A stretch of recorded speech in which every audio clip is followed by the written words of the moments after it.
Hi, I'm no Bible scholar and I'm no longer a Bible Sunday school teacher, but at the church that my husband attends and that I get a chance to go sometimes when I'm not working, we get our lesson out of direction. And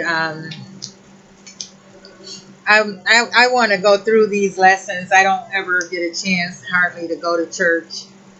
So I go through these lessons and I compare it to what I'm learning outside of church. Right here, God created plants and animals. This is from September the 9th, and the Bible background is Genesis 1:14 through 25, printed text the same, and devotional reading Psalm 136 through 1:9. I take issue, I found something that I take issue with in here. Um, Something that you guys could probably understand. I know that I know that when a lot of people read the Bible, they take it at its word. But I also know that the Bible was supposed to be inspired by God. But in 325 AD, who inspired the Council of Nicaea to take some verses out and put some in or reshape them? Is that God inspired? No. Actually, if you're a Christian, you're actually a Catholic. Um, so the Romans were the ones that changed the Bible. In Africa, I didn't mean to get all into this, but since we're into it, Africa had a lot of spirituality. That's where spirituality began. That's where the world began, was in Africa. And a lot of books were stolen, and all they didn't steal, they burned, they destroyed. But Africa was way ahead of its time. In Africa, we invented, well, I wasn't there, but they're my ancestors. We invented math. We call it geometry. So I'm not even going to try to say it the way they say it. Geometry. Medical school began there. The Romans and the Greeks, they all came to Africa to study medicine. And, you know, we were miseducated when we were in school. We were taught in school like our history began in slavery time, like we were those slaves.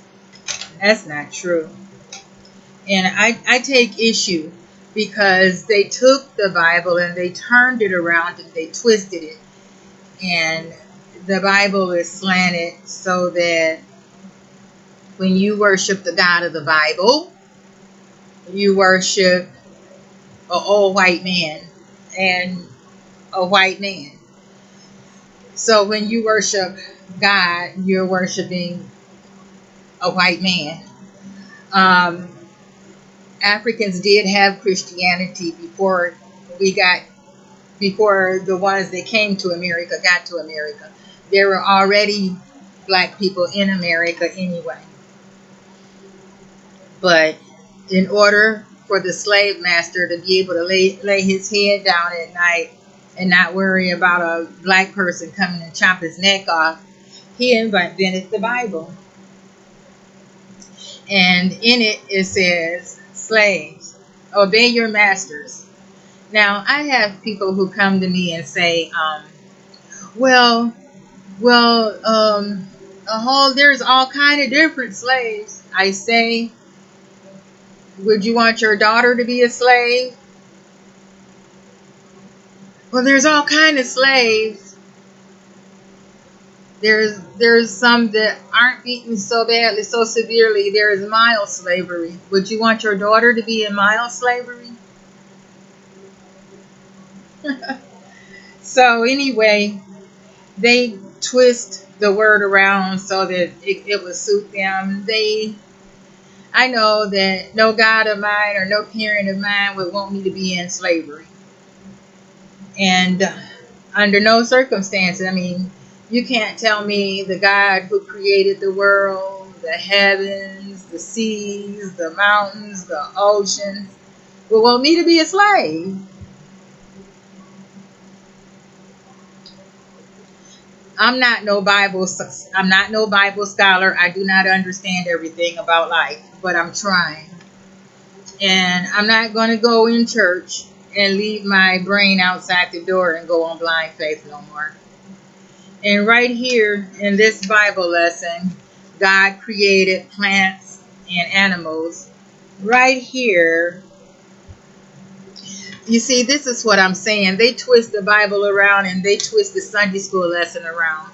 I had two very, very intelligent people tell me that these Sunday school books ain't right.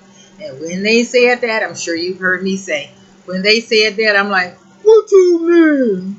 This is right. This came straight from the Bible. Man, what little did I know. What little did I know. These learned people said these books ain't right. And, they couldn't get through to me. Um, I was taking care of my sister and I was listening to Dr. John Henrik Clark. I agreed with everything he said until he got to religion. He was saying, y'all let these people take your God away from you and your Christianity away from you and go and change it and turn it into something else and then you sell it back to you. I was like,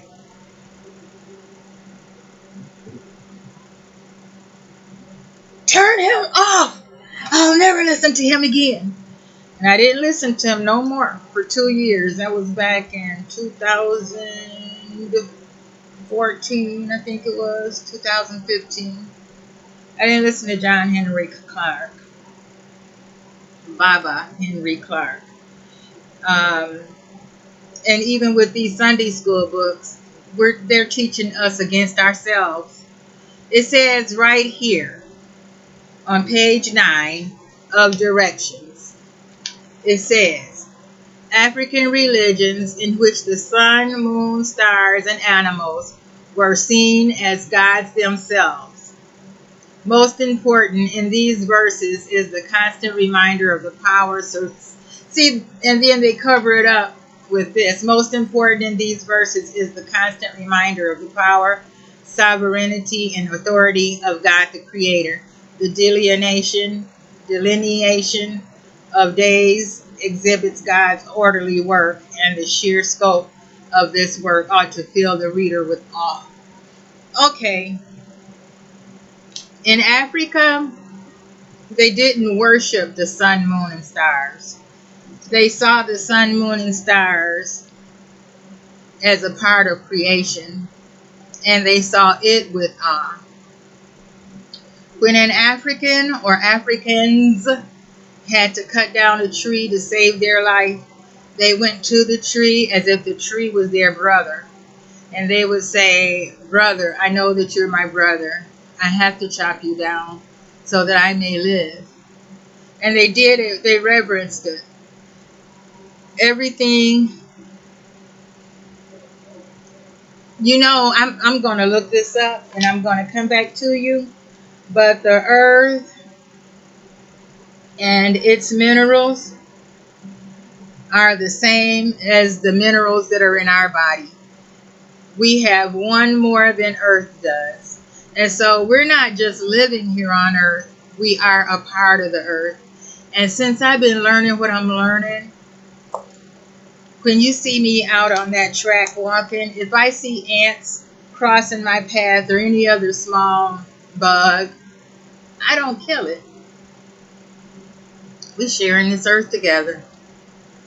Now, if it came in my house, that's another problem there. I got to kill you. You're on my turf now. I don't want to live with you. But yeah, like I said, I'm not no scholar, but I do know people who are. I don't know them, but I know where to send you. And Dr. John Henrik Clark is one. The learned lady who told me that these Sunday school books are not right. We invited her over for dinner, she and her husband, and it was toward Christmas time, and she gave me John Henrik Clark book for my Christmas present. I was so excited. Oh, I'll never forget her for that. Never. So, Dr. John Henrik Clark, How Africa Influenced Christianity. Another good one, Anthony T. Browder, The Origin of Deep Spiritual Thought. Brother James Small. When I first heard him on YouTube, I couldn't get to him. Him, Amos Wilson, Claude Anderson, I couldn't understand them. I actually could not understand them. And now I can understand them. And I understand them very well. Sometimes when you hear things and you don't understand it, just let it play anyway. Like I'm trying to get into Tris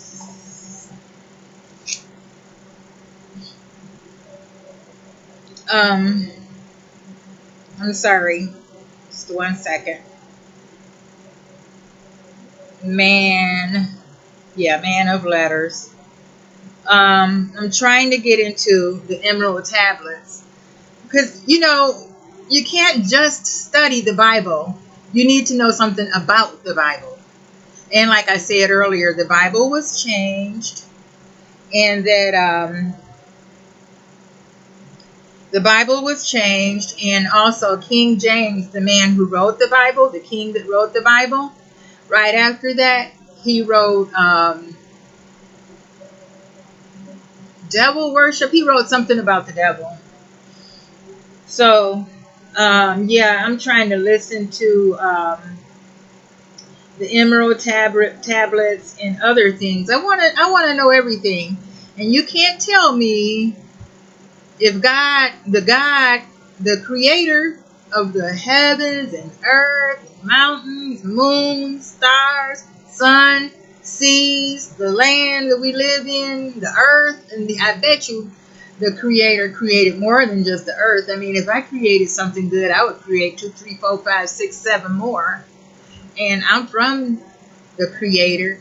I also learned, like, okay, I am a product of my mother and father. So that's 2 people.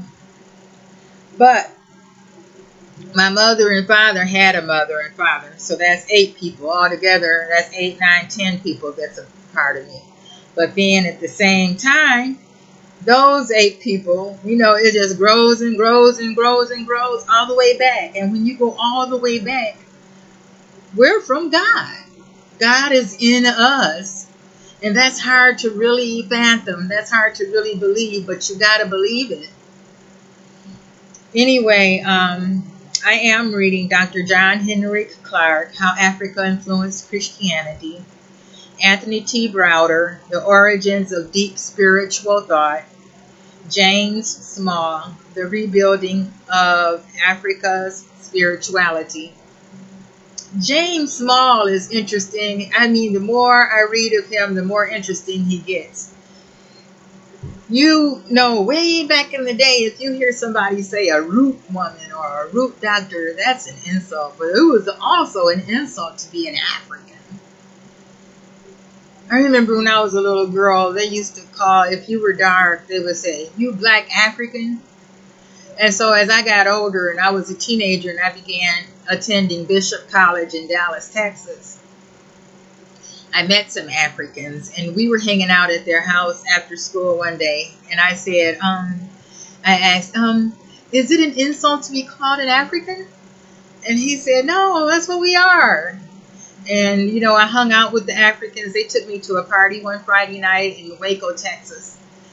And we went to the party, and that party was like none other. Uh, Before the party began, they said, let us have a word of prayer. And we all stood around in circles and held hands. I was like, this ain't the kind of party I'm used to. This is different. But I was a little Christian girl, so okay. And then after the party was over with, and the party consisted of having a few drinks and discussing stuff, just talking. And it was great. And then after the party was over with, then we grabbed hands again. And they said, God, please watch out for our brothers and sisters as they travel back to Dallas and protect the mothers of the group. And I'm like, oh, that's me. They make mothers sound like somebody great. Africans, as I learned more about Africa, I learned that women were not to be submissive. I'm finding out that submissiveness and patriarchal living came from that insecure white man. They had to put their women down. I don't know why, I'm not sure. But that's not what went on in our culture. In our culture was like our culture was me growing up in our culture. It was like respectful. It was respectful of everybody in the family. Growing up, and things were a lot better. When I was growing up in the 60s, the mother was respected. The father was sure enough respected. My daddy was respected. My mama was respected. Us children were respected because nobody cursed in front of us. They didn't talk about other adults in front of us. We didn't know anybody's business. We grew up blank. Didn't know nothing. The first time I ever heard the word hoe, I don't know how old I was, and I was like, what is that? Uh-huh. We were very protected, and things changed in the black culture, and the way the Africans were living was the way we were back in the 60s. So, wow. My husband still lives back in the 60s. I'm just realizing that as I talk. When you watch whatever he's watching on TV, he's watching something old with good morals. But anyway, I will get back with you about the earth and its minerals. And just remember that being African is not bad at all. It's to be proud of. And that the Christianity that we're dealing with today is European Christianity, that good old patriarchal Christianity, the one that says women are to be seen and not heard. They should be barefoot and pregnant. While in Africa, the women are running the marketplaces. They're making money and they're being respected. So there are a lot of changes going on now. Japanese people are buying up our motherland, and a lot of things are happening that shouldn't be. The noses are being blown off the pyramid. They're trying to say Egyptians are not black. So we got to learn our history before everything just goes to pot. We got to learn our history, or we're going to repeat history. And I know that's cliche, but it's true. I love y'all.